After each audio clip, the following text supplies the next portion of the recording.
Bonsoir, chers téléspectateurs, et merci d'être au rendez-vous de votre émission politique de ce lundi 19 janvier 2015. Ce soir, je reçois le président du FPC, Monsieur Samba Thiam. Monsieur le Président, merci d'avoir accepté mon invitation. Merci, tout le plaisir est pour moi.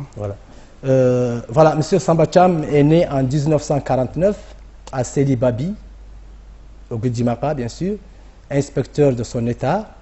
Il est président des Forces de libération africaines de Mauritanie, un mouvement qui était interdit en Mauritanie au temps de Mahawi Ould Ahmed Taher.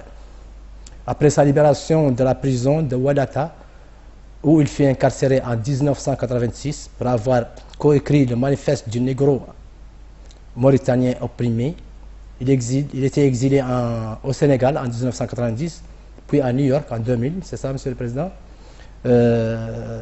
en tant que réfugié.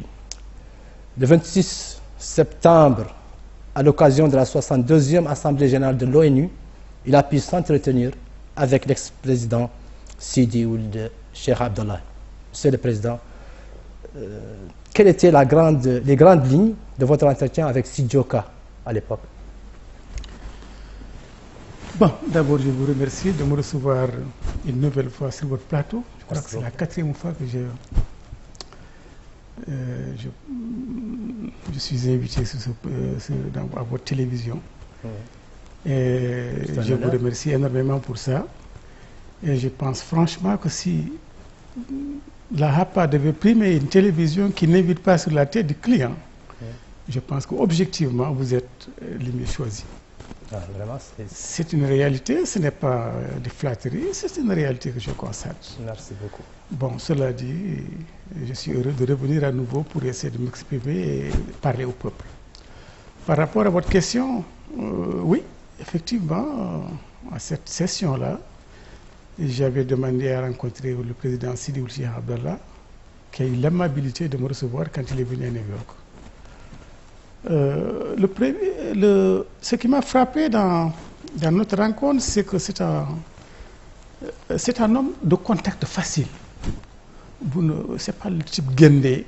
Non, le contact est facile et il est communicatif. Donc il vous met à l'aise. Bon, quand je l'ai vu, j'avais des préoccupations et je tenais à les partager avec lui. Je d'abord le féliciter pour son élection. Et ensuite, le féliciter également pour ses prises de position courageuses par rapport à l'époque au problème des réfugiés et lui faire certaines suggestions, attirer son attention sur certains dangers.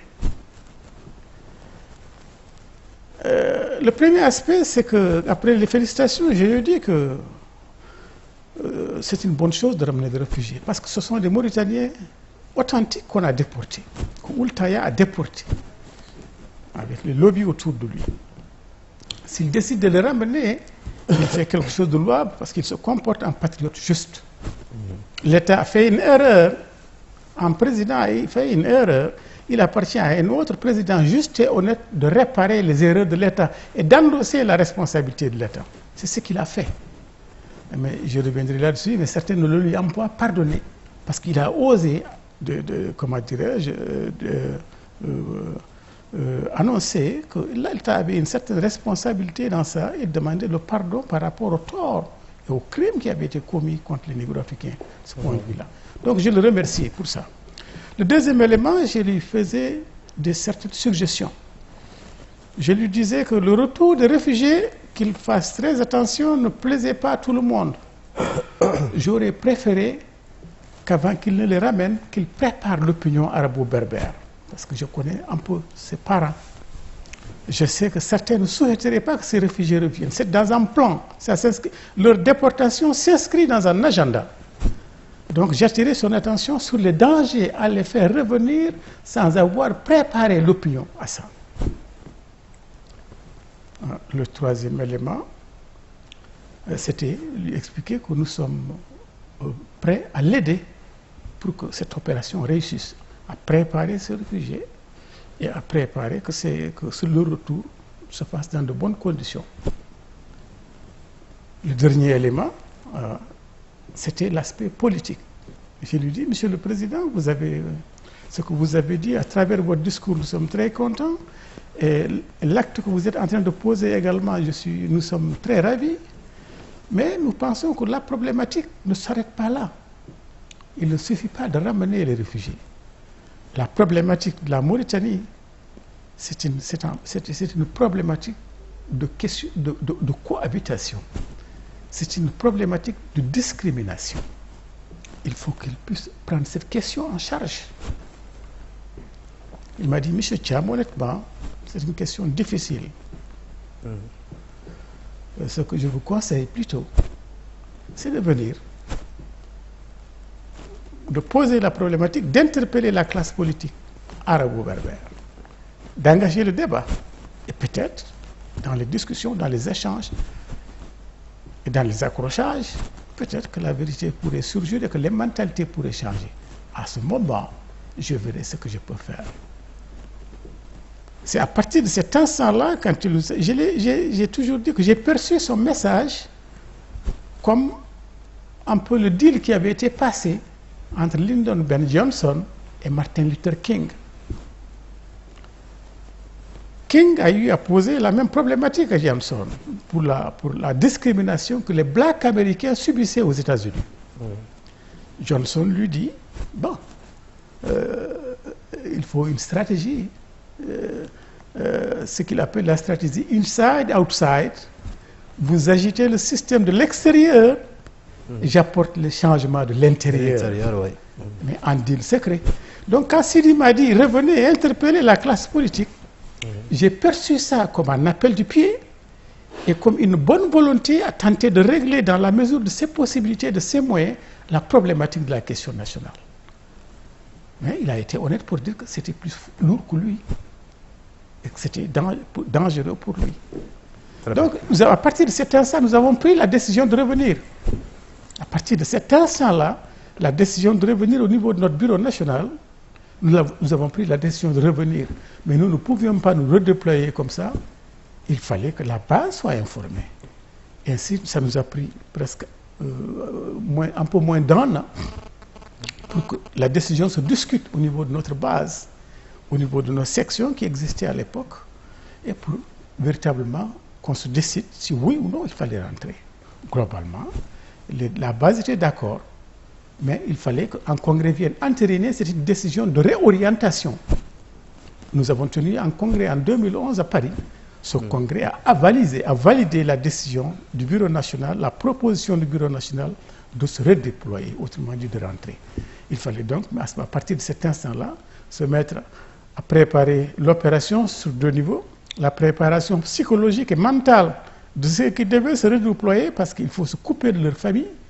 Et ensuite, la préparation des moyens matériels et logistiques pour que ce redéploiement puisse se faire.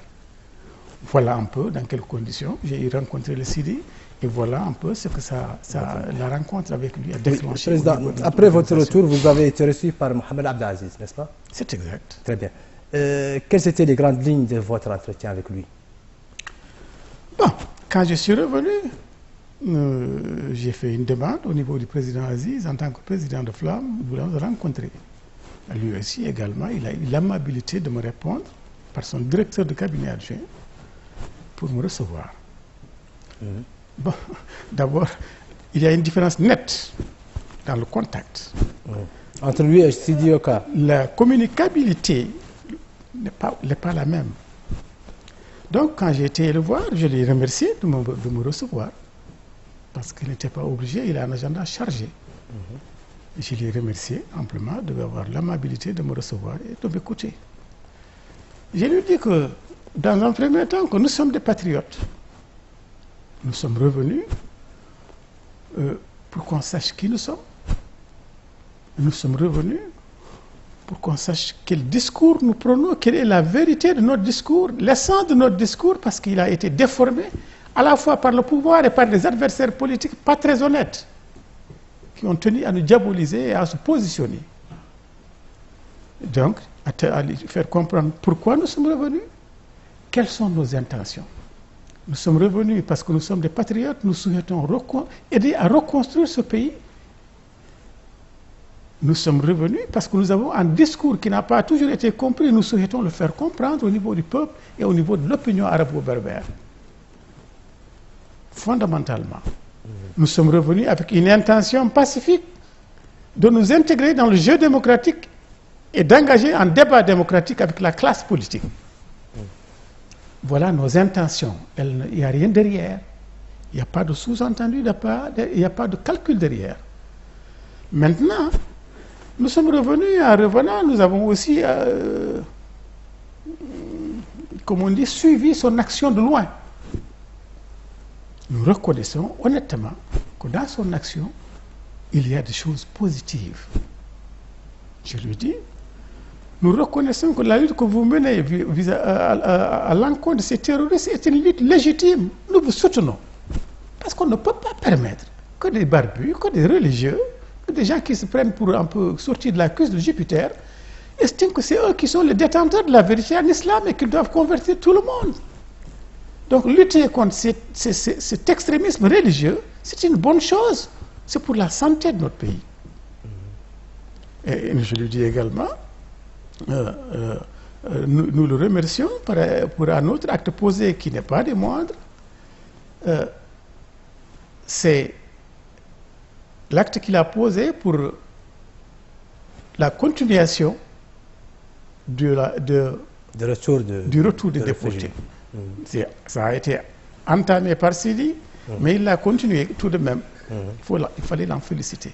Et je lui dis que, bon, il a ramené les Sénégalais, ce qui était du côté du Sénégal, je veux dire, mais il a oublié les Maliens. C'était des réfugiés, et que ce serait tout à son honneur de ramener ces gens-là. Il a eu à me répondre pour me dire que non, ils sont revenus parce qu'ils sont à Kankossa, mais j'ai dit, vous avez abusé. Ceux qui sont revenus à Kankossa, c'était des gens qui sont dans un petit village qui s'appelle Gourel Fali. Ils étaient expulsés du côté du Sénégal. Mais les Maliens sont encore au Mali. Ils sont 12 000 et ils souhaitent revenir. Et ils étaient prêts. Il aurait été judicieux de sa part, et à tout à son honneur, de compléter ce dossier de réfugiés et de ramener les Maliens. C'est le deuxième élément positif que je lui ai dit que c'était une bonne chose. Le troisième élément, je lui dis également, la lutte contre la gabegie, c'est quelque chose que nous soutenons.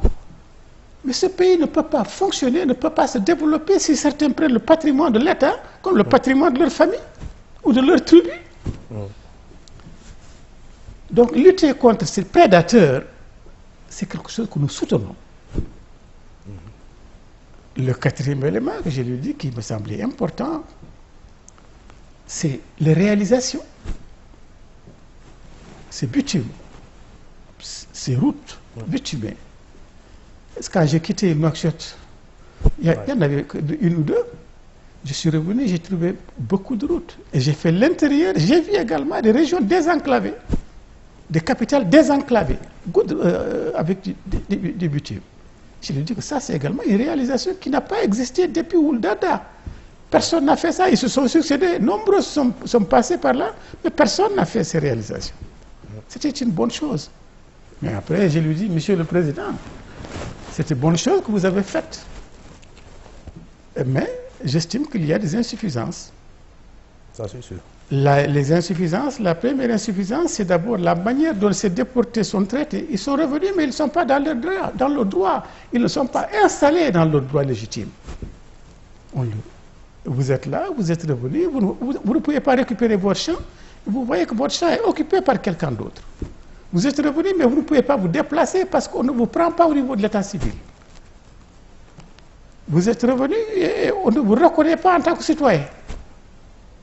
Ça, c'est dangereux, c'est porteur de danger, c'est porteur de violence, parce qu'il faut être véritablement d'une nature très calme pour chaque jour se réveiller et voir que ces biens sont occupés par quelqu'un d'autre sans pouvoir les récupérer.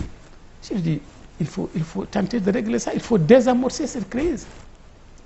Mais j'ai dit le point essentiel sur lequel je voudrais revenir, Monsieur le Président. Vous avez fait de bonnes choses, mais il y a un aspect sur lequel vous n'avez pas mis le doigt. Il me dit lequel? J'ai dit, vous n'avez pas réglé la question de cohabitation, l'équilibre dans le traitement des composantes nationales. Vous n'avez pas mis le doigt dessus. Et si vous voulez que ce pays se développe, que ce pays avance, que nous progressions, cette question-là, vous ne pouvez pas l'éluder. Il faut oser l'aborder et elle n'est pas abordée. En tout cas, quand vous déciderez de l'aborder, nous serons à vos côtés. Parce que c'est notre problématique. Notre credo, depuis toujours, hier jusqu'à aujourd'hui, c'est qu'il faut régler cette question de cohabitation pour éviter à ce pays de dérapage. Voilà un peu le message que je lui ai transmis. Certains ont eu à me critiquer pour dire que voilà, j'ai été voir le président de la République, ils ont fait une véritable propagande sur nous, nous sommes devenus des traîtres. Mais nous apprendrons plus tard que ces messieurs ont été revus par le président de la République 3 ou 4 fois. Sans savoir ce que nous avions dit au président de la République, nous ont chargés. Et maintenant, ils ont été instrumentalisés et jetés par des comptes du Kleenex. Voilà un peu le contenu de l'entretien que nous avons eu. Et quelle était sa conclusion, lui, Mohamed Abdelaziz? Bon, monsieur le président n'est pas très bavard. Il n'est pas très bavard. Bon, il m'a dit simplement qu'il était préoccupé pour le développement de ce pays. Et il était préoccupé pour que nous avancions, que nous progressions. J'ai dit, nous également, nous nourrissons les mêmes préoccupations. Très bien.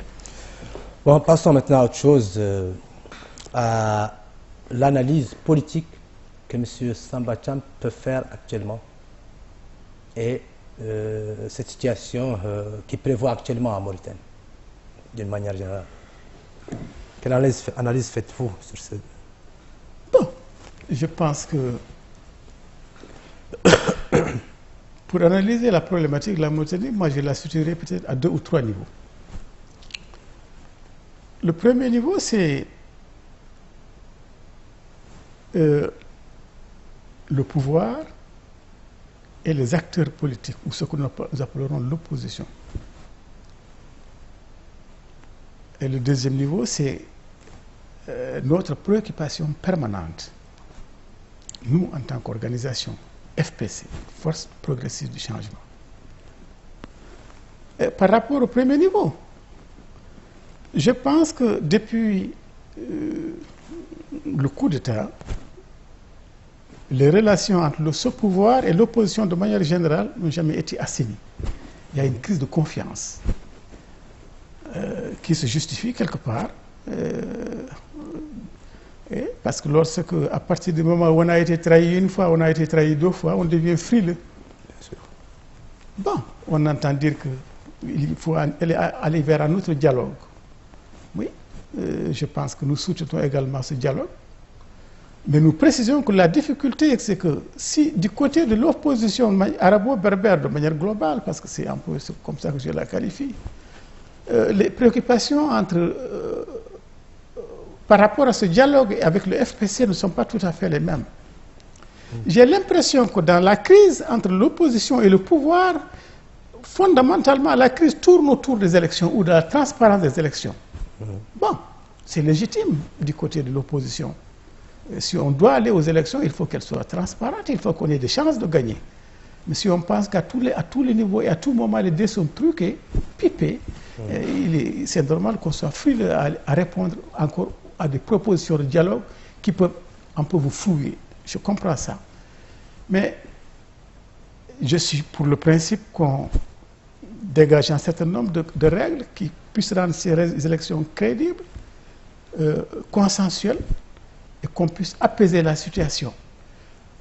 Mais là où je mets l'accent, et là je ne suis pas d'accord tant avec le pouvoir qu'avec l'opposition, c'est que le dialogue ne doit pas tourner autour des élections ou de reprise des élections. Ce n'est pas fondamental, Sidamel. Ce qui nous paraît fondamental, c'est que le dialogue doit tourner autour de la question primordiale, fondamentale. Or, la question primordiale, fondamentale, c'est la question de l'esclavage et c'est la question de cohabitation. Ce qu'on appelle la question nationale et sociale. Aujourd'hui, ce pays est divisé à cause de Oultaya. Il a été divisé depuis Ouldada, mais avec moins de déchirure, moins de rupture. Mais il faut essayer de raccommoder les morceaux.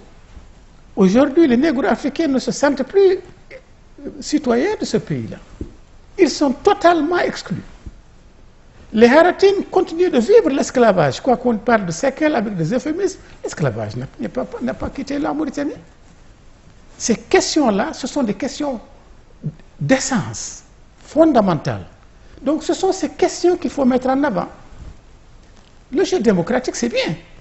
Mais pour qu'il y ait un jeu démocratique et pour que tout le monde se retrouve dans ce jeu démocratique, il faut d'abord régler la question qui met tout le monde au même niveau.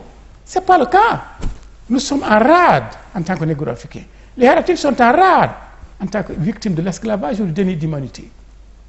Qu'est-ce qui compétissent? Ce sont les Arabo-berbères. Nous sommes hors du circuit.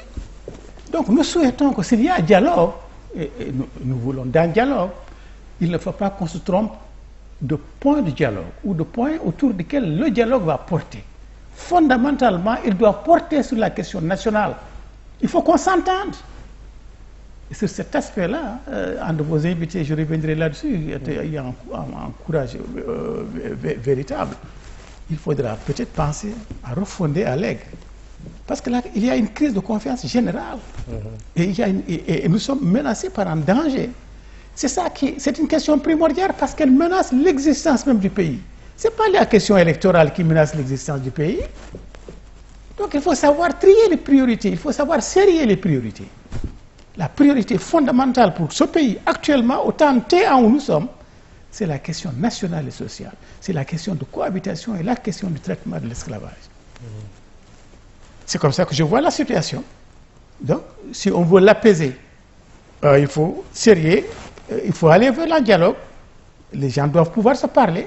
En se parlant, pouvoir s'écouter, que ce soit un dialogue franc, sérieux, serein, mais qu'on aborde les questions fondamentales de manière frontale et qu'on les règle une fois pour toutes. Sinon, nous sommes tous menacés. Bien. Voilà. Monsieur le Président, vous avez parlé de cohabitation. Par contre, moi, je ne vois pas cette cohabitation comme vous la voyez. Je sens que la population ou le citoyen lambda cohabite extrêmement bien avec son frère ami, qu'il soit Toukoudor, Haratine, Bambara, Mor.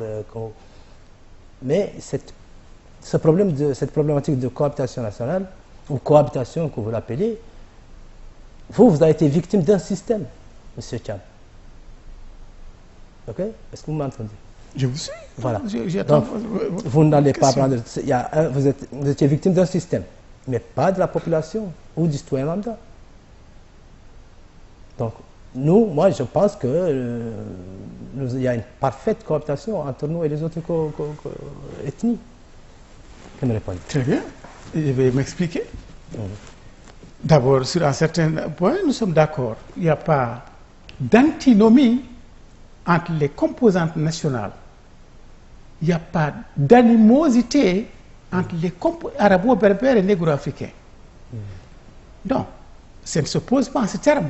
L'antagonisme ne vient pas de là. L'antagonisme vient à partir des politiques qui ont été érigées pour éliminer les uns et favoriser les autres. Les politiques qui ont été mises en œuvre, c'est ça que tu appelles système, et c'est ce concept que nous utilisons, que nous avons créé. C'est ce système qui a fait qu'aujourd'hui, nous sommes distants les uns des autres. La question de confiance, aujourd'hui, n'existe plus entre arabo-berbères et négro-africains. Vous dites qu'ils cohabitent pacifiquement, ils se sentent à l'aise l'un de l'autre. Ah oui? C'est inexact, Sid Ahmed. Non, mais... J'arrive, je termine. Si vous prenez les quartiers de Nouakchott, ils sont fragmentés en fonction d'ethnie. Tabrarzéine, Tayaret, le premier, ça c'est arabo-berbère, c'est les Moras dominantes. Ah non, excusez-moi, vous trouverez tout le monde là-bas. Non. À Tabrarzéine, on y voit tout le monde. Non, oui, c'est différent. C'est différent. Non, j'ai dit à dominante. Je veux dire que si vous prenez Basra, 5e, 6e, c'est à dominante négro-africain. Si vous prenez les quartiers d'Arafat et au-dessus vers les PK, ce sont des Haratines. Donc, à cause des politiques, il y a eu une séparation. Ça, c'est le premier niveau. Deuxième niveau, au niveau de l'école. À notre temps, comme on dit, le contact était facile. Nous fréquentions. Vous ne voyez pas, présentement, des enfants, des élèves ou des étudiants qui quittent et qui se fréquentent, arabo-berbères et négro-africains. Ils sont divisés. Parce que simplement, on a créé une suspicion entre les composantes nationales et on a développé des politiques qui, oui, qui ont permis à certaines de se sentir supérieures à d'autres. Monsieur Cham, c'est relatif à la justice sociale. Oui, mais la justice sociale, c'est quoi? La justice sociale, c'est l'État qui doit garantir la justice sociale. Mais ça, c'est l'État, monsieur. Pourquoi? Non, je veux dire que avant qu'il y ait ces politiques-là, tout le monde était mêlé dans les quartiers, mais parce qu'il y a une peur de l'un vis-à-vis de l'autre, où il y a une distance de l'un vis-à-vis de l'autre, les gens sont séparés. Je circule à Nouakchott avec ma voiture sur un certain axe. J'ai jamais vu un chauffeur arabo-berbère avec sa voiture prendre un négro-africain. J'ai jamais vu. Ouais, moi, j'étais tout à l'heure, ma voiture est en panne, j'étais tout à l'heure dans un taxi, où il y a majorité, l'inverse non plus, il y a majorité de passagers négro-africains. L'inverse non plus, c'est pas fréquent. Ouais, c'est pas fréquent, c'est pas dominant comme avant. Parce que la peur est là. Parce que la peur est là, comment dirais-je, la suspicion est là, la réserve est là. La communication n'est plus là, elle est absente. Aussi bien dans des maisons qui sont côte à côte, qui ne se parlent pas, ou par hasard, ou bien simplement au niveau de l'école, on ne se parle pas. Dans les bureaux, ce n'est pas les mêmes fréquentations. Ah si, c'est le président. Non, parce que pour vous, les politiques, vous exagérez beaucoup trop dans ce contexte. C'est plutôt les politiques. Je ne critique pas les populations pour ça. Je déplore que les populations se tournent le dos. Aujourd'hui, on cohabite, mais on se tourne le dos. On se fait plus face. Ce n'est pas la réalité de Nouakchott, ce n'est pas la réalité partout dans tout le pays. C'est une réalité qu'on ne peut pas nier. Maintenant, j'ai dit que ça ne vient pas des populations elles-mêmes. Avant l'indépendance, on se fréquentait. Juste à l'indépendance, on se fréquentait. Les réserves, la distance n'existait pas à ce point-là. Et dans les écoles, c'était une interconnexion. Ce n'est pas le cas maintenant. Moi, personnellement, j'ai des neveux qui sont alpolars, d'autres qui sont wolof. Ça, c'est très bien. Dans ma famille. Vous parlez du problème de métissage. Mais ce sont des cas singuliers, ce sont des cas particuliers. Ce ne sont pas des cas généraux. C'est depuis que les politiques ont pris cette question d'unité nationale. Voilà. Ce sont les politiques qui ont amené cette division-là. Mais vraiment, les citoyens lambda... Non, ce sont les politiques qui ont amené cette méfiance et cette suspicion dans les rapports entre les communautés. Voilà. C'est tout. Mais je ne dis pas que la communauté arabo-berbère est responsable de ça. Ce n'est pas notre discours. Nous disons que ce sont des politiques. C'est le système mis en place qui a fait que, à favoriser les arabo-berbères et peut-être à développer aussi chez certains un complexe de supériorité. Parce qu'aujourd'hui, les négro-africains ne se sentent pas citoyens. On se sent citoyen quand on est bidane, et puis voilà. C'est ça le sentiment qui se dégage. Alors que ce pays nous appartient à tous. Bien sûr, nous sommes bien dans nos peaux, aussi bien toutes les communautés. Là, c'est des politiques qui aggravent cette situation. Non, allez demander aux citoyens lambda. Allez demander aux citoyens lambda. Qu'est-ce que vous croyez? Vous croyez que le paysan qui voit ses enfants échouer à l'école est content et voit les autres? Nous devons tous militer pour l'unité nationale. Très bien. Mais alors, c'est notre objectif. Très bien, faisons de sorte que cette unité se bâtisse sur de la vérité, sur des principes, sur l'égalité, sur le respect réciproque. C'est ça. Sinon, il n'y a pas d'unité. Unité sur quoi? C'est juste sur du papier. Que certains soient privilégiés, que d'autres soient totalement exclus. À tous les niveaux. Ce n'est pas une unité, c'est une unité, comme je dis, de l'unité du cavalier de sa monture. Ce n'est pas une unité. Je vous entends toujours dire le mot, personnellement, que je sens péjoratif. Quand vous dites toujours arabo-berbère, arabo-berbère, pourquoi vous ne dites pas le mot? Personnellement, je n'aime pas dire négro-africain, ce mot, je le déteste. Plutôt, je dis alpolar, wolof, mon frère, mon camarade. Pourquoi c'est mot péjoratif, Président? Il n'est pas péjoratif. Parce que je vais m'expliquer, je l'utilise pour 3 raisons. La première raison, c'est une vérité historique. Ce pays a été peuplé. L'histoire de ce pays, nous le connaissons. Non, mais je reviens là-dessus, parce que je vais te répondre pourquoi j'emploie le terme arabo-berbère. Pour 3 raisons. La première raison, c'est par respect de la vérité historique. Ce pays a été peuplé de Noirs, a été peuplé en second temps de Berbères, et en troisième temps d'arabe. C'est ça la vérité historique. La deuxième raison pourquoi je l'utilise en restant dans une posture d'intellectuel. Mais un intellectuel ne ment pas. Un intellectuel ne déforme pas les choses, la vérité historique. C'est ça la vérité historique. On ne fait pas de compromis avec des compromissions. Le troisième élément,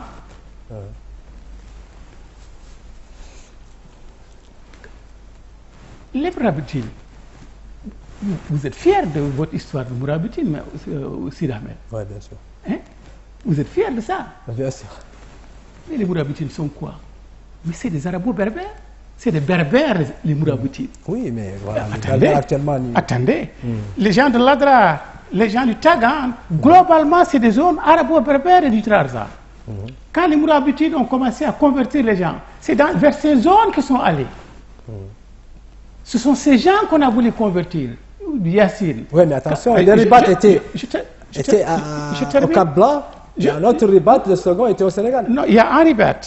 Il y a un ribat, c'est de l'île de Tidra, je crois, qui est sur l'Atlantique. C'est à partir de ce ribat que le mouvement almoravide est parti.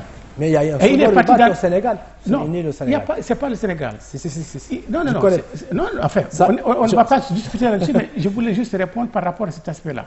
Donc, les Mourabitines, ce sont des berbères. Aujourd'hui, la Mauritanie se réclame des Mourabitines. Mais il faut savoir. C'est l'équipe nationale de football. Non, vous vous réclamez. Les Arabes sont fiers de l'histoire des Mourabitines parce qu'ils se sentent descendants de ces Mourabitines-là. Et ces Mourabitines sont des berbères. Mais pourquoi aujourd'hui voulez-vous nier cet aspect-là? Ma dernière réponse par rapport à cet aspect-là, moi je crois que on peut être... le danger de suivre pour dire que non, je vais vous appeler arabe. Le danger, pourquoi je refuse de suivre pour vous faire plaisir. Comme j'ai dit, mon rôle n'est pas de plaire, mais de séduire. Le danger, c'est que c'est une histoire qui a été créée de toutes pièces. L'arabité de tous les Mauritaniens, c'est une histoire falsifiée. Si aujourd'hui je vous accorde... non, je ne suis pas d'accord avec vous. J'arrive. L'histoire de l'arabité de toute la Mauritanie, c'est une histoire falsifiée qui est née hier. Si je vous suis dans cette direction-là, demain vous allez nier ma propre identité dans ce pays, ma propre appartenance à ce pays. Pourquoi vous dites qu'elle est falsifiée? Mais parce que ce n'est pas la vérité, parce que tous les Mauritaniens ne sont pas des Sanhaja, les Sanhaja, les Oueddala, les Messoufa, ce ne sont pas des Arabes, ce sont des Berbères. Ce sont des berbères. Donc je ne vais pas faire le jeu d'une histoire falsifiée pour que demain on nie ma propre appartenance à ce pays-là. Non. Oui, c'est ce qu'on me demande de dire. On me demande de faire le compromis. Non, jamais. Ne traitez pas de berbères, traitez-nous d'arabes. C'est ça qui nous plaît. Mais je fais un compromis avec un mensonge. Tout le monde n'est pas arabe. Certains sont arabes, d'autres sont berbères, et il y a eu un métissage, et ces gens s'appellent également arabo-berbères. Donc si je dis arabo-berbère... Oui, mais il y a eu un métissage avec les négro-mauritaniens. Oui, mais il y a eu un métissage d'abord entre berbères et arabes. C'est ça la Mauritanie. La question n'est pas là, Sidi Ahmed. La question n'est pas là. La question c'est qu'il y a eu un métissage d'abord entre berbères et arabes, puis il y a eu berbères, puis il y a eu arabes, puis il y a les trois groupes. C'est ça la réalité historique. Donc ne me demandez pas de faire des compromis avec quelque chose qui n'est pas vrai. Non, c'était la discussion. Voilà. Commentez comme vous voulez. Pour moi, je termine sur cette question-là. Pour moi, chez moi, ce n'est pas péjoratif du tout. C'est justement par respect historique et par refus de certaines compromissions. Très bien. Passons à autre chose, Monsieur le Président. Les Flammes sont nées il y a maintenant près de 32 ans, ce qu'il me semble. Quelles ont été les grandes lignes et les étapes de votre mouvement? Bon, merci. Après 32 ans d'existence. Peut-être devrais-je revenir sur l'historique. Comment au départ. Quand nous avons perçu que le pays dérivait vers l'arabité par la négation implicite de notre identité, on s'est dit, on est inquiet. Au sortir de la colonisation, on était plus ou moins tous les mêmes, on était traités à peu près également. Mais voilà qu'on perçoit à travers les politiques de Ouldada, de Mokhtar, que nous sommes en train de dévier. et de dériver. À partir de ce constat, nous nous sommes dit, bon, mais il faut qu'on s'organise. Nous devons résister, sinon on va nous effacer dans ce pays-là. Nous avons décidé de nous réunir en tant que groupe qui existait à l'époque, des petits groupes, de groupuscules, comme on les appelait à l'époque, et pour nous réunir et pour fusionner nos forces et mutualiser nos forces. C'est ainsi que il y avait 4 groupes. Nous nous sommes réunis et nous avons constitué l'organisation. En 83, quand nous avons constitué l'organisation, nous avons écrit un manifeste. Mais notre objectif, en écrivant ce manifeste, était un peu triple, pour être honnête. Nous voulions d'abord que les pouvoirs publics comprennent sur la base des données que nous portions dans le document, le déséquilibre qui était en train de se créer entre négro-africains et arabo-berbères. C'est la première partie du manifeste. Et ce sont des statistiques.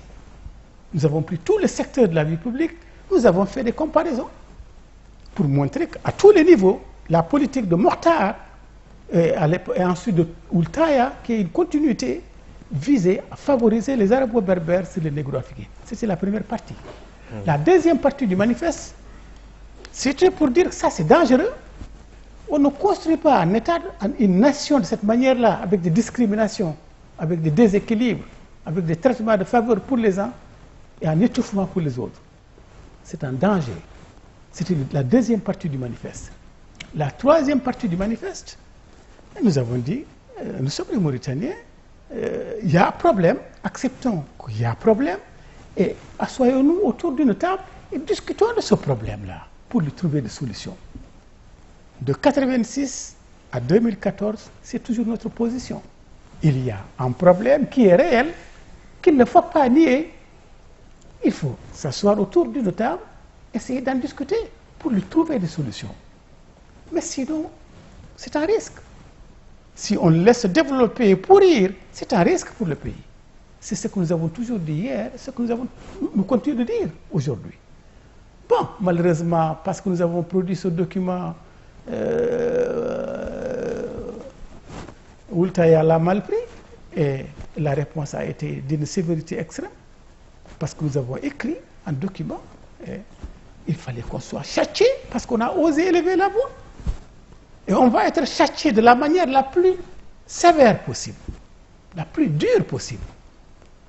On va nous mettre des chaînes aux pieds, on va nous mettre des monotomées, on va nous déporter à Walata, on va nous mettre au régime sec, riz blanc et de l'eau, simplement. Pendant 4 mois, personne n'a jamais été traité comme ça. Parce que nous avons osé dire la vérité. Certains sont tombés là-bas, parce qu'ils n'avaient pas. Conditions étaient difficiles. Et ensuite, nous avons été condamnés, comme moi j'ai eu 5 ans. Bon, nous avons purgé notre peine, par la force, par la volonté de Dieu, nous ne sommes pas tous morts. Et en 90, nous sommes sortis. Et quand nous sommes sortis, en décembre 90, nous avons vu que la situation avait empiré. D'abord, Oultaya avait déporté des populations entières, des villages entiers. Et ensuite, quand je suis venu à Nouakchott, mais on tirait sur des soldats à bout portant pour rien. Mais j'ai dit, je ne peux pas rester. Je n'ai pas renoncé à ma revendication. Je ne peux pas parler dans ce pays dans ces conditions. Je m'en vais, je vais continuer le combat. C'est ainsi que je suis parti, j'ai traversé le fleuve. Je suis parti au Sénégal. À partir du Sénégal, nous avons commencé à travailler parce qu'il fallait démystifier ce pays. Ce qui se faisait ici, l'opinion internationale ne le savait pas. Il fallait que l'opinion sache comment est ce pays, comment est le gouvernement de ce pays. Un gouvernement raciste, un gouvernement esclavagiste. Il fallait que l'opinion le sache. C'est ce que nous avons fait.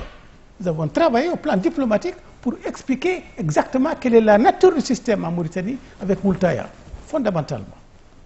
Bon, et après, au niveau du Sénégal, nous avons travaillé à encadrer les réfugiés et qu'il fallait bien empêcher à ces gens-là de devenir sénégalais. L'exil commençait à être trop long. Mais il fallait leur faire comprendre qu'ils sont des Mauritaniens et qu'ils doivent rester Mauritaniens. Il fallait garder intacte chez eux la tension du retour. C'est ce que nous avons fait. Très bien.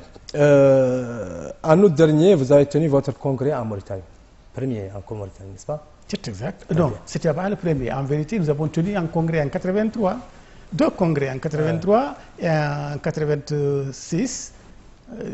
2 congrès Voilà. à Nouakchott. Après 27 ans d'exil. Oui, ça c'est le premier congrès après l'exil. Après l'exil. Bon, après Dakar, bien sûr, nous sommes allés aux États-Unis. Dans l'exil. Vous avez décidé de créer un parti. C'est exact.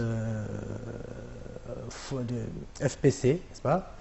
Donc, où en est-on de ce projet? Bon, nous avons donc décidé de créer un parti à partir du congrès qui s'est tenu ici.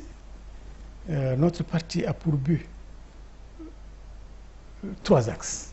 D'abord, le premier but, notre préoccupation initiale, elle demeure.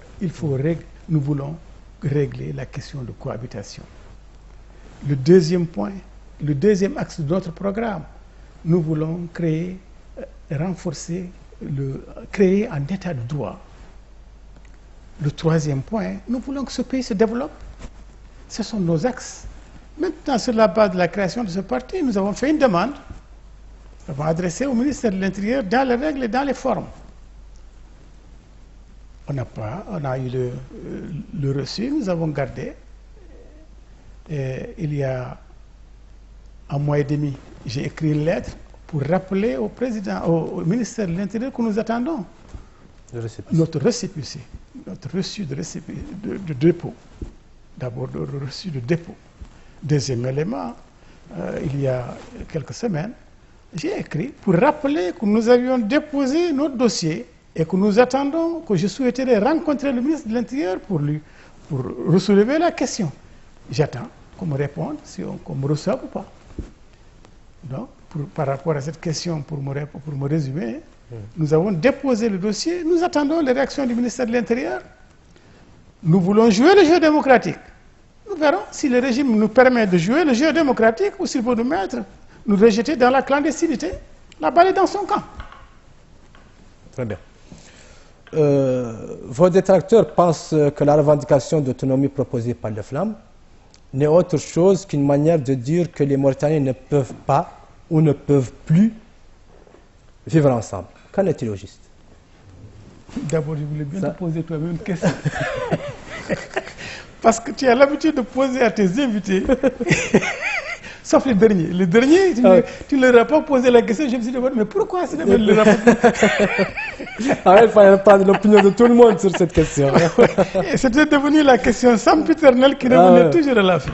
Non, j'ai des questions fixes que je pose à toutes mes... Voilà, mais au dernier, tu les as exemptés de cette question. Je voulais bien te demander, mais pourquoi c'est d'affaire? Bon, d'abord, pour rectifier un peu la manière de poser cette problématique, nous n'avons jamais dit que nous souhaitons l'autonomie du Sud. Nous avons dit que nous voulons l'autonomie comme solution nationale au pays. Cette solution par l'autonomie, elle n'est pas... comme tu dis, elle ne visera pas à diviser. Je m'explique. Un problème se pose. Celui que j'ai expliqué. Ce problème d'unité nationale, comme certains l'appellent, nous l'appelons problème de cohabitation. Cette question se pose. Elle est essentielle. Elle se pose depuis 50 ans. Mais il faut bien qu'on lui cherche des solutions à Sidamer. Notre démarche, c'est que simplement, c'est par rapport à ça. Cette question se pose. Il faut y trouver des solutions. Notre solution par l'autonomie réside simplement dans notre volonté de trouver des solutions à cette question-là. Ça, c'est le premier niveau. C'est juste une démarche. Nous estimons qu'on ne peut pas rester dans le statu quo. Il faut trouver une solution à cette question. Et l'une des propositions que nous faisons pour cette question, c'est l'autonomie. Maintenant, pourquoi l'autonomie? D'abord, pour lever encore certains équivoques, certains détraqueurs qui créent encore des confusions autour de notre concept. Notre autonomie ne change pas l'unité de la Mauritanie. Elle demeure. La Mauritanie restera unie. On ne parle pas de séparation. Deuxième élément, encore équivoque à lever, notre autonomie n'est pas l'autonomie du Sud contre le Nord. Ce n'est pas le cas du tout. Notre autonomie est une autonomie nationale. C'est un projet de réorganisation territoriale et administrative pour faire de sorte que le pays avance et progresse, se développe. C'est une autonomie qui va être fondée sur 4 grandes régions. La région du Trarza, du Brakna, qui sont des régions, j'appellerais parentes, puisque tous venant de Oulad Ahmed et du Tagan, ces régions peuvent être une grosse région, ça va être une grosse région à gérer. Cette région, la région, deuxième région, ça va être la région de l'Adra, du Tiris. Une grosse région à gérer, et qui va être une région à vocation minière. La région de l'Assaba, du Haut-Gharbi, du Haut-Charghi, ça va être une région, vaste région, suffisamment peuplée, une région à vocation pastorale. La région de la vallée du fleuve, le Guidimaka, le Fouta, le Waalo, ça va être une région agricole, à vocation agricole. Donc, nous avons divisé la Mauritanie avec des critères objectifs, avec des vocations naturelles pour ces zones-là. Premier niveau. Deuxième niveau, en créant ces régions-là, on réussit à résoudre ou à résorber ou à atténuer deux types de tensions. La première tension, d'abord, c'est la tension entre les Arabo-Berbères eux-mêmes. Aujourd'hui, le pouvoir, comment il est constitué, le gouvernement, comment il est constitué, comme disait Ouldahan, c'est un compromis entre les grandes tribus. Isselmou m'apprend, Abdelkader m'apprend qu'il y avait 600 tribus, moi je pensais qu'il y en avait 200. Aujourd'hui, c'est le mot là, voilà. Quand j'ai suivi votre émission, je reviendrai là-dessus. Donc, s'il y a 600 tribus et le gouvernement n'en comporte que 15, il est sûr que ça crée des frustrations parce que chacun veut aller être représenté. J'ai lu l'autre jour dans Freedom un Kunta qui se plaisait, qui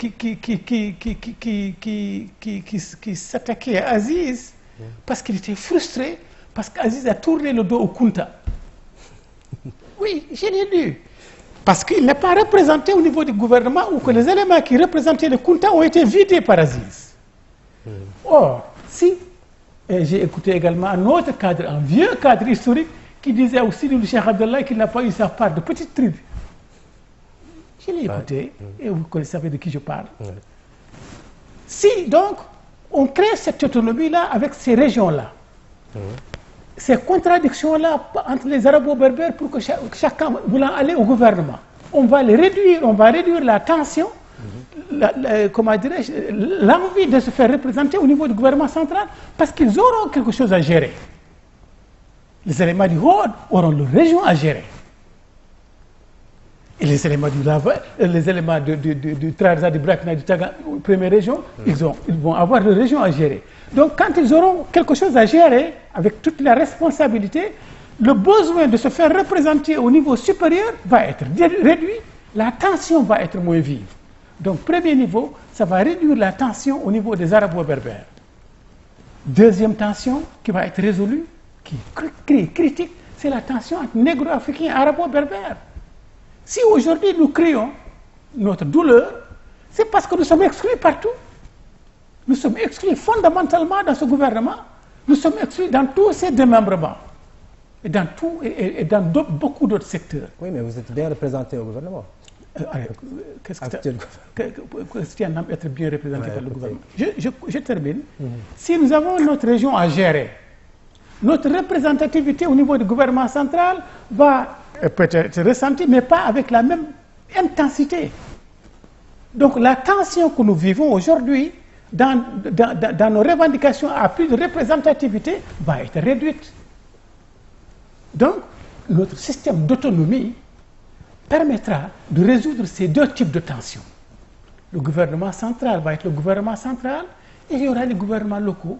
Les populations locales vont gérer leur propre terroir, désigner leurs propres représentants. Ça va limiter les frustrations. Ça va limiter les conflits de terre. Ça va permettre une émulation entre les régions. Chaque région gérant son propre terroir va vouloir se développer. Si tu es fils du Horde, tu voudras que le Horde se développe. Et quatrième raison, ça va peut-être limiter le vol. Si vous voyez que les gens aujourd'hui se tournent vers le détournement, chacun veut amener chez son père ou dans sa tribu, c'est parce que c'est le bien commun et on estime que c'est le bien commun. Il y a d'autres qui ça appartient à d'autres. Si je peux prendre la part maximale, je la prends. Je l'amène à ma tribu. Mais si on te responsabilise dans ta propre zone, avec ta propre tribu, mais peut-être que tu ne vas pas voler ta tribu.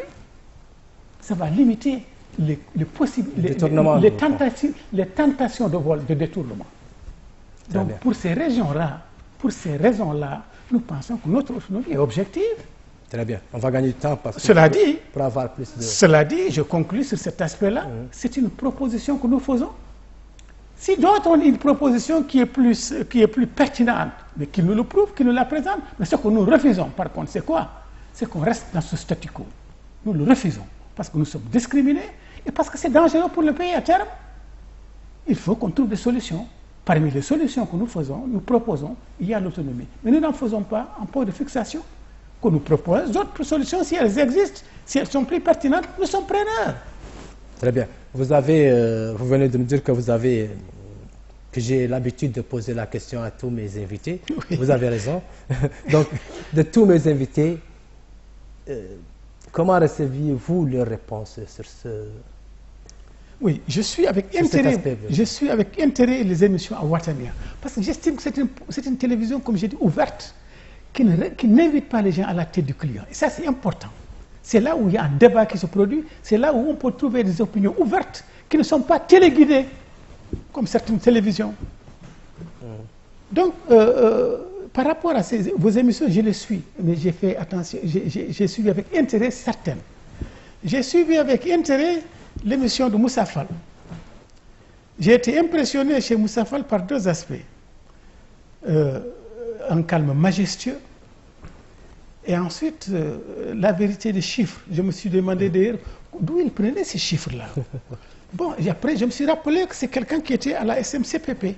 Donc il a la possibilité d'avoir des sources. J'ai des difficultés en économie parce que ici en Mauritanie, il n'y a pas de journal spécialisé. Donc vous n'avez aucun moyen de vous documenter pour être suffisamment porteur, ou plutôt prégnant sur l'économie. Or lui, il semblait à l'aise. J'ai apprécié cet aspect-là. Le deuxième élément que j'ai apprécié chez lui, c'est dans ce qu'il vous racontait. Il vous disait que lorsqu'il y a eu le coup d'État, je crois qu'il a décidé de démissionner. Et ça veut dire quoi? Qu'est-ce que ça témoigne? C'est un homme à principe. Mais ce pays a besoin d'hommes de principe. Quand Sidi Ould Cheikh Abdallah est venu, il a nommé un certain nombre de ministres et il a fait nommer un certain nombre de députés. Mais quand il a été éjecté, ce sont les mêmes qui couraient après lui et qui sont retournés chez Aziz. Comment qualifiez-vous ça? Un pays a besoin d'hommes moraux, d'hommes de principe. Le plus grand danger d'un peuple, c'est d'être téléguidé, c'est d'être guidé par des intellectuels malhonnêtes. Et Moussa Fall m'a semblé un homme de principe. Quand tu n'es pas d'accord sur quelque chose, il faut dire que tu n'es pas d'accord, démissionne. Quand on a fait le coup d'État au Sidi Ould Cheikh Abdallah, tu penses que ce n'est pas juste. Mais quand celui-là te copte, dis non. Donc ce pays a besoin d'hommes à principe. Le deuxième type qui m'a impressionné dans vos invitations, c'est Issermoul Abdou Khader, pour deux raisons. La première raison... Sa vaste culture d'abord. Bon, je ne sais pas, sa vaste culture arabo-berbère, oui. Peut-être, je ne sais pas, mais sur les autres aspects, je ne l'ai pas perçu au niveau de... Mais c'est possible, vous le connaissez mieux que moi. Mais j'ai apprécié l'homme sur deux aspects, ou trois. Le premier aspect, c'est qu'il a eu le courage, j'ai suivi un peu son histoire, il a eu le courage, au temps de Ould Taya, quand il y avait ces déportations, de s'opposer aux militaires qui faisaient véritablement la curée dans la vallée. Ça, c'était courageux. Il a essayé de s'opposer dans les limites de ses possibilités et de ses prérogatives. Ce n'est pas tout le monde qui l'a fait. Ça, c'est important. J'ai vu d'ailleurs que vous l'avez félicité dans votre discours d'ouverture du Congrès. Tout à fait. Parce qu'il y a des hommes justes et il y a des femmes justes. Le genre de Servoul Abdou Khader, le genre Omar Ould-Beja, Ould-Bettar, Dr Baba, Mint Derwish, Mint Ayrina, Mint El Mokhtar, Mint Brahim, tout récemment. Ça, c'est des personnalités parce qu'ils osent aller au contre-courant. Quelqu'un disait que la tendance chez l'homme n'est pas de résister, mais c'est de céder, d'aller avec le courant. ils ont eu le courage d'aller à contre-courant. C'est pas tout le monde qui a ce courage-là. Monsieur Cham, comment vous avez perçu la réponse de mes invités sur Je termine sur Isselmou. Oui. Le deuxième élément sur lequel j'ai apprécié Isselmou, c'est quand il a dit que ce pays, il a mis l'accent, le dialogue ne doit pas porter sur un dialogue électoral, des élections. Le dialogue doit porter sur la question de fond, qui est la question de cohabitation. Et il a dit quelque chose de très important. Revenir à Alec. Voilà, il faut refonder ce pays-là parce qu'Alec est raté. Il faut qu'on demande aux populations si elles veulent vivre ensemble. Demandez-le-leur. Écoutons-les si elles veulent vivre ensemble. Si elles veulent vivre ensemble, à quelles conditions? Quelles sont les conditions qui vont être posées? Ça me paraît fondamental. Ouais. Voilà. J'ai apprécié l'homme. Maintenant, là où je n'ai pas été d'accord avec lui, c'est quand il me dit qu'il essaie de couvrir Taya pour me dire que Taya n'était pas d'accord. C'est trop gros. Je connais des commandants de région, parce que certains parmi nous avaient été pris prisonniers, qui ont dit qu'ils recevaient les ordres directement de la présidence. Je ne dis pas qu'il n'a pas raison, mais je dis que c'est difficile à prouver. En tout cas, moi je m'en démarque. Mais j'ai apprécié l'homme sur ses grandes positions. Voilà. Et sur la question de l'autonomie, vous avez certainement discuté de votre revendication d'autonomie avec plusieurs personnalités politiques du pays. Mais aussi avec des diplomates à Nouakchott. Avez-vous eu l'impression qu'ils soutenaient ce projet? Que ce soit dans politiques nationaux, que ce soit des... Non, en vérité, j'ai eu à discuter avec des responsables d'institutions, qui sont responsables d'institutions. Je ne leur ai pas posé la problématique de l'autonomie. Je leur ai posé simplement, comment dirais-je, 3 aspects. Pourquoi nous sommes revenus? Qui sommes-nous? Qu'est-ce que nous posons comme problématique? Quelles sont nos préoccupations? Et qu'est-ce que nous voulons? Nous voulons le changement, mais que nous ne pouvons pas porter le changement seuls, nous voulons le porter avec eux. J'ai vu également des hommes arabo-berbères. Je leur ai expliqué la même chose. Nous sommes revenus avec de bonnes intentions. Nous pensons que ce pays est sur une mauvaise piste. Nous souhaitons que ça change. Nous ne pouvons pas porter seul le changement, nous souhaitons le porter avec vous. Certains m'ont fait de réponses courtoises, correctes, honnêtes. Ils sont d'accord sur le principe qu'il faut que ça change. D'autres m'ont dit que mon discours ne leur parlait pas, mais je ne leur ai pas dit, proprement dit, le projet d'autonomie, parce que c'est juste un point de vue. Quand ils accepteront, parce qu'il faut d'abord qu'ils acceptent le premier niveau, de débattre, de reconnaître d'abord qu'il y a une problématique, et ensuite de vouloir, d'accepter d'en débattre. C'est à ce niveau-là que nous sortirons notre projet d'autonomie, et nous verrons, par rapport à, s'ils réagissent par rapport à ça. J'ai entendu d'autres faire des commentaires fallacieux, fantaisistes sur notre projet d'autonomie. C'est parce que peut-être ils n'ont pas compris. Peut-être, mais nous n'avons pas demandé l'autonomie du Sud seul.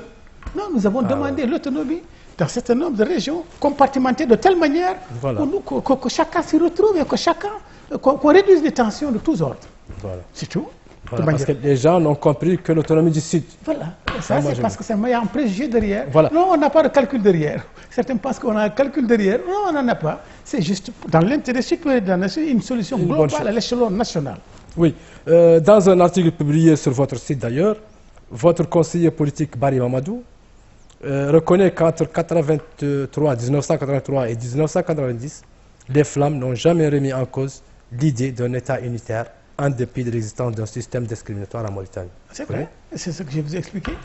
Donc, à aucun moment, nous n'avons dit qu'il faut qu'on se sépare. À aucun moment, nous n'avons défendu la séparation du Nord avec le Sud. Malgré toutes les exactions, malgré toutes les humiliations. À aucun moment. Mais parce que nous estimons que ce pays, aujourd'hui, par la fait de l'histoire, il nous appartient. Il appartient aux Arabo-Berbères, mais il appartient aux Négro-Africains. Malheureusement, et là je retombe sur la question de l'extrémisme, certains nous traitent d'extrémistes. Voilà. Ou certains nous veulent faire la balance. Certains politiciens filous veulent faire la balance. Les nationalistes, les bassistes, c'est des extrémistes. Les Négro-Africains, les Flavies, c'est des extrémistes. Mais en quoi nous sommes extrémistes? Nous disons que les Arabo-Berbères appartiennent à ce pays. Nous ne nions pas leur citoyenneté. Nous disons que ce pays est négro-africain et arabo-berbère. Nous disons qu'il faut qu'on cohabite. Voilà notre discours. Les autres disent les Africains, les Négro-Africains n'appartiennent pas à ce pays, c'est des Sénégalais, c'est des fils de footballeurs, c'est des fils d'étrangers qui sont venus. Un. Deuxième élément, qu'ils ne sont pas,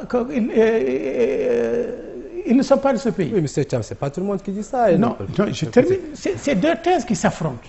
Je veux que par rapport à ces deux thèses qui s'affrontent, constituent qui est extrémiste ou pas. Nous reconnaissons ce que nous avons reconnu, comme je vous l'ai décrit. D'autres nous nient notre appartenance à ce pays-là, nous nient notre citoyenneté et disent que l'arabisation se fera, s'il le faut, dans le sang. En plein séminaire, comment dirais-je, organisé par le gouvernement dans les années 73. Qu'est-ce qui est extrémiste? Il y a deux nationalismes, disait Staline. Il y a le nationalisme de la nation qui opprime, et il y a le nationalisme de la nation opprimée. Oui, le nationalisme de la nation qui opprime, c'est le nationalisme impérialiste. Le nationalisme de la nation opprimée, c'est le nationalisme patriotique. Notre nationalisme est patriotique. Nous réclamons notre droit à la différence, mais nous ne demandons pas d'éjecter les morts de sortir de ce pays-là. Ils sont de ce pays. Donc, si on dit tous les deux sont des extrémistes, c'est de la démagogie. On crée de la confusion au niveau de l'opinion mauritanienne. Nous sommes des patriotes. Nous voulons que ce pays se construise, mais sur des bases vraies, sur des bases justes. Qu'on se développe, qu'on se reconnaisse, qu'on se donne. C'est notre souhait, un développement pour la Mauritanie, pour une Mauritanie unie, bien sûr. Voilà, Monsieur le Président. Actuellement, vous êtes de l'opposition, centriste, ou... Oui, je me sens de l'opposition. Mais on me dit, bon, vous êtes de l'opposition, mais vous n'êtes pas dans l'FNDI. L'FNDI. Non, je ne suis pas dans l'FNDI pour deux raisons, ou même trois. D'abord, c'est que les gens, les FNDI, au départ, ce n'était pas les FNDI, c'est le FND. C'est le FND, Front National pour la démocratie. L'unité, ce n'était pas leur préoccupation. C'était la démocratie, les élections. C'est après qu'ils ont ajouté le U. Le deuxième élément, nous ne sommes pas dans le FNDI parce que là, au moment où ils concevaient de créer le FNDI, ils ne nous ont pas associés. Ils sont allés créer leur truc, créer leur cadre, créer leur concertation, déterminer les objectifs et dire aux gens venez. Mais nous ne sommes pas des gens, comme on dit en poulard, Ndaoremi. On n'est pas des gens qu'on entraîne comme ça. Nous sommes une vieille organisation politique. Et nous sommes, comment dirais-je, historiquement, nous avons plus d'expérience que la plupart des partis qui existent aujourd'hui. Nous avons été créés bien avant. Donc on ne se laisse pas entraîner comme ça à des organisations ou à des rassemblements auxquels on n'a pas été associé à la source. Le troisième élément, le FNDI, comme j'ai dit, à l'intérieur du FNDI, il y a des gens qui sont exactement comme la majorité au pouvoir, ou comme le régime, par rapport à certaines questions centrales. Que ce pays soit seulement arabe. Il y a plein de gens à l'intérieur du FNDI qui défendent cette idée. On ne peut pas travailler avec ces gens-là. Parce que nous estimons que ce pays est arabe et négro-africain. Et que la question centrale, c'est le dernier argument, la question centrale vers laquelle on devra attendre, qu'on devra prioriser, c'est la question de l'équilibre du traitement des composantes nationales. C'est la question de l'unité nationale. Ce n'est pas leur priorité. Leur priorité, c'est d'aller vers les élections, qu'on recommande les élections, que Aziz saute et que l'an 2 ça c'est là. Ce n'est pas notre préoccupation. Nous souhaitons reconstruire ce pays-là. Nous souhaitons qu'on se reconstruise d'abord, qu'on consolide surtout l'unité, et ensuite qu'on aille vers la consolidation de l'état de droit. Donc l'ordre de priorité entre le FNDI et nous n'est pas le même. Voilà pourquoi on n'est pas là-bas. Fondamentalement, c'est pour ces 4 raisons. Très bien. Mais nous sommes de l'opposition. Très bien. Avez-vous eu des contacts avec d'autres partis d'opposition, par exemple? Oui. J'ai eu des contacts avec des partis d'obédience négro-africaine. Certains ne veulent pas s'appeler comme ça, mais par la force des choses, ils le sont. Hélas. Mauritaniens, tout à fait. J'ai eu des contacts avec ces partis parce que simplement, ma préoccupation, je crois, se retrouvait aussi dans leurs préoccupations. Ma préoccupation centrale, qui est ce problème de cohabitation, ce problème d'unité nationale, j'ai cru comprendre qu'à leur niveau également, c'est une même préoccupation. Donc, par rapport à ça, j'ai eu un contact avec eux pour leur dire que, bon, si c'est ça notre préoccupation, Mais il faudra bien qu'on discute pour voir comment est-ce qu'on peut la prendre en charge, cette question-là. Elle est trop lourde pour chacun. Quand vous me dites parti d'obédience, je ne sais pas, négro-africaine, dans tous les partis, il y a toutes les communautés. Oui, oui, mais ça c'est de la démagogie. La vérité des choses, c'est quoi? C'est des partis à dominante. À dominante. C'est des partis mauritaniens. C'est des partis à dominante. Si vous allez au à JDMR, j'arrive, je vais te faire la liste. Si vous allez à Tawassoul, un parti à dominante Bidan. Si vous allez oui, il y a des négros africains, comme vous avez dit, il y a des Harta, il y a Haraten. C'est ce que j'ai dit. Si je dis donc à dominante, ça veut dire simplement fondamentalement le gros de la troupe est de telle ou telle ethnie, mais il y a du mixage partout. Vous croyez que chez nous, il n'y a pas d'arabo-berbère? Certainement. Voilà. Donc, mais oui. Le gros de la troupe est négro-africaine, comme le gros de la troupe chez Ouldada est arabo-berbère. C'est simplement ça. Ah oui. Donc, c'est un projet social. Mais par rapport au projet social, je pense que ces partis-là avaient la même préoccupation que moi. Je suis parti par rapport à cette préoccupation pour prendre contact en premier avec eux. Mon projet n'est pas de m'arrêter là. J'irai vers les autres, mais j'ai besoin d'un plan. J'ai besoin, c'est une question d'étape. Dans cette première étape, ce sont ces gens que j'ai vus. Et dans une deuxième étape, je compte aller vers les autres. Mais il y a des priorités simplement. Tout est question de priorité. Ce n'est pas encore ma priorité. J'ai des choses à travailler avant d'aller vers les autres. À dominant arabo-berbère. Très bien. Et Tawassoul, d'autres partis ne sont pas contactés? Non, le contact, il y a eu un premier contact par mon vice-président. Mais c'est un contact superficiel. C'est un contact juste de prise de contact. Mais le contact direct sur un débat qui doit se poser par rapport à notre préoccupation et par rapport à ce projet d'autonomie, qu'est-ce qu'ils en pensent, nous ne l'avons pas entamé encore. Parce que simplement, comme je dis, j'ai encore d'autres priorités. Mais quand j'aurai terminé, j'ai un agenda. Quand j'arriverai à un moment où j'irai vers eux. Si d'ici là, les choses ne prennent pas une autre tournure, naturellement. Très bien, Monsieur le Président. Revenons un peu au dialogue entre l'opposition et le pouvoir. Ces derniers jours, on parle beaucoup d'un rapprochement entre l'opposition et le pouvoir par un dialogue. Que pensez-vous de cela? Bon, oui, tout le monde a entendu. La rumeur a circulé. Les Mauritaniens n'ont pas de secret. On a entendu les tractations qu'il y a eu, quelqu'un qui fait l'émissaire, qui fait un peu les va-et-vient. Pensez-vous que ça aboutira cette fois-ci? Mais toute la problématique, comme j'ai dit, c'est la crise de confiance. Quand vous avez été floué une fois, floué deux fois, comme on dit, chat échaudé crée l'eau froide. L'opposition est dans son droit légitime d'être frileuse. Parce que simplement, le dialogue, à chaque fois qu'il a été entamé, il y avait des pots de banane. Il n'était pas engagé avec toute la franchise et Après l'appel du président à partir de Chengueti, que conseillez-vous l'opposition? Non, je pense que, comme j'ai dit, je ne peux pas leur conseiller quoi que ce soit, mais je comprends leur frilosité par rapport à cette proposition, et cette énième proposition du pouvoir. Je comprends ça, mais évidemment, on ne peut pas non plus dire non, puisque vous nous avez trompé une fois, deux fois, maintenant on ne veut plus, on n'y va pas. Ce qu'ils peuvent demander, ce sont des garanties que cette fois-ci, ça va être la bonne. À eux de trouver la stratégie, à eux de trouver la formule, à eux de trouver les revendications, comment dirais-je, ce que j'appellerais les points d'axe qui leur permettent de savoir que ce sont des garanties qui vont être respectées, que cette fois-ci, ils ne vont pas être floués. Mais encore une fois, attention, je dirais attention au pouvoir et attention à l'opposition de dévier le débat, de créer un dialogue autour des aspects superficiels. La problématique de la Mauritanie, ce n'est pas une problématique d'élection. Cette problématique est secondaire.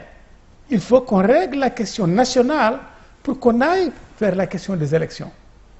Il ne faut pas encore se tromper de priorité. Il ne faut pas qu'on ferme les yeux sur le danger. Aujourd'hui, on a vu les Haratines qui ont marché. On sait que les négro-africains, de manière globale, sont mécontents de leur situation, ce que je défends, qui est une réalité. Il ne faut pas fermer les yeux sur cette réalité-là pour aller vers un dialogue qui tournerait autour des élections. Ce serait se tromper lourdement. Et tout. Très bien. Que pensez-vous de l'arrestation, l'incarcération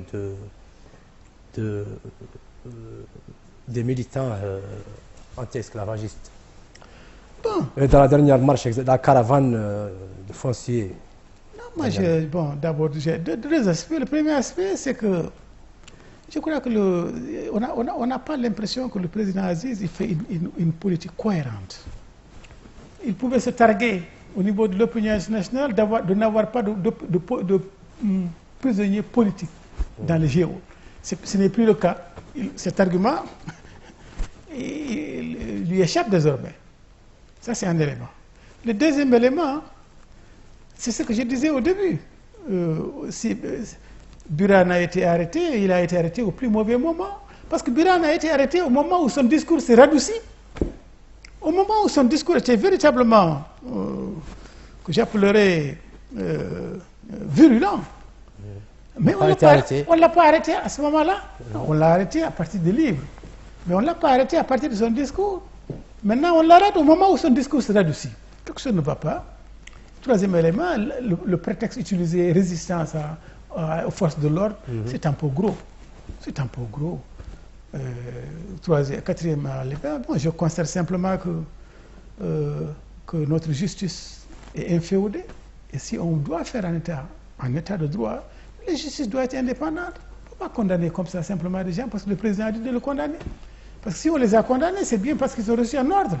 Cette justice est inféodée. Maintenant, je pense que cette justice, comme je dis, est pourvoyeuse de cellules.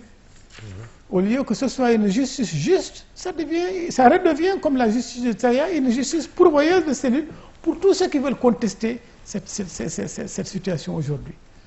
Bon, mais je veux simplement rappeler à ceux qui sont à la base de leur incarcération que ça n'arrête pas la marche de l'histoire. Ça ne m'arrête pas. Ce n'est pas la bonne manière de régler les problématiques. On a arrêté Birame parce qu'il pose des problématiques, de vraies problématiques. La question de l'esclavage et la question foncière. La manière dont ces terres ont été accaparées et ont été arrachées à leurs propriétaires et données à des privés qui, du reste, pour la plupart, ne les exploitent même pas. 55% de superficie aménagées au niveau de la région du Trarza ne sont pas exploitées. Les privés, ils veulent juste la terre, ils la gardent, ils ne l'exploitent pas pour demain la revendre ou spéculer autour. Ce n'est pas une bonne chose. Donc, en arrêtant ça, ça n'arrête pas le problème, ça ne règle pas le problème. Demain, ça va être Birane. Après demain, ça va être peut-être nous, parce que nous refusons de nous faire bâillonner. Nous refusons de nous faire bâillonner. Nous allons nous exprimer. Et nous allons dénoncer ce qui doit être dénoncé. Si ça devait être notre tour, ok. Comme disait Castro, dans une société pourrie et corrompue, la place d'un honnête homme, c'est la prison. Nous sommes dans cette situation aujourd'hui. Très bien, Sam. Si vous avez par exemple quelque chose, si on vous donne l'occasion de parler directement à Mohamed Abdelaziz, que lui diriez-vous? Je lui dirais deux choses. La première chose, d'abord, c'est qu'il y avait de grands espoirs placés en nous, mais globalement, comme on dit, les espoirs sont déçus.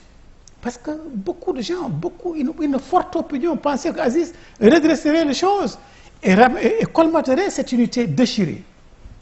Ça n'a pas été le cas. Le deuxième élément que je lui dirais, je ne peux pas comprendre qu'il régularise les militaires qui avaient fait les coups d'État et que nous, les flamistes qui avions écrit le document du manifeste, emprisonnés à Walata, qu'ils ne veuillent pas nous régulariser. Qui régularise Hanana et qui, comme moi, mon dossier en pleine circulation, qui l'arrête. Au nom de quoi? Comment on appelle ça? Hanana qui a pris cette ville en otage pendant 3 jours. Et moi, je n'ai fait qu'écrire un document, on le régularise. Et moi, on suspend mon dossier en circulation, on ne me régularise pas. On ne régularise pas tous les éléments de Walata, on régularise les militaires. Comment vous appelez ça, Sidamer? Comment vous le qualifiez? Ah non. Normalement... Alors, quand on dit que dans ce pays, il y a 2 poids, 2 mesures, le deuxième cas, on arrête un pauvre type, le directeur du bâtiment. Parce que l'école de Ouadnaga est une école où peut-être un peu rafistolée, qui n'était pas bien, qui est un peu vétuste. Non, non, je crois que c'est autre chose, c'est pas ça. Oh, attendez, oui, mais j'arrive. Il y a autre chose, il y a autre chose. Très bien, je termine. Oui, alors, acceptons que c'est du Meni Fretin, directeur de bâtiment, pour l'école de Ouadnaga. Même s'il y a autre chose, le prétexte est mauvais. Deuxième élément, on l'arrête lui, on le défère directement en prison, ou le Mogueya, qui a un problème de banque attesté par la Banque centrale, on le garde au commissariat central. Politique de 2 poids, 2 mesures. Quand on dit qu'il y a discrimination dans ce pays, vous ne pouvez pas nous dire non. Voilà les vérités. Voilà. Comment vous qualifiez ça? Voilà, je crois que le président vous a entendu. Espérons. Espérons en tout cas. Que votre dossier Ah non, j'ai vécu en exil privé de tout. Ce n'est pas un dossier de retraite qui va me priver. Mais ça ne me changera pas, ça ne m'empêchera pas ça ne me bâillonnera pas. Voilà. Oh, ça ne me bâillonnera pas. Non. Voilà, chers téléspectateurs, téléspectatrices, merci d'avoir suivi cette émission. Merci infiniment à mon invité, président Samba Thiam, président du FPC, voilà, ex-flamme. Et bonne chance. Au revoir. C'est moi qui dois vous remercier encore une fois. Félicitations pour votre année. Merci Je à vous vous. remercie beaucoup. Merci infiniment. Merci, au revoir.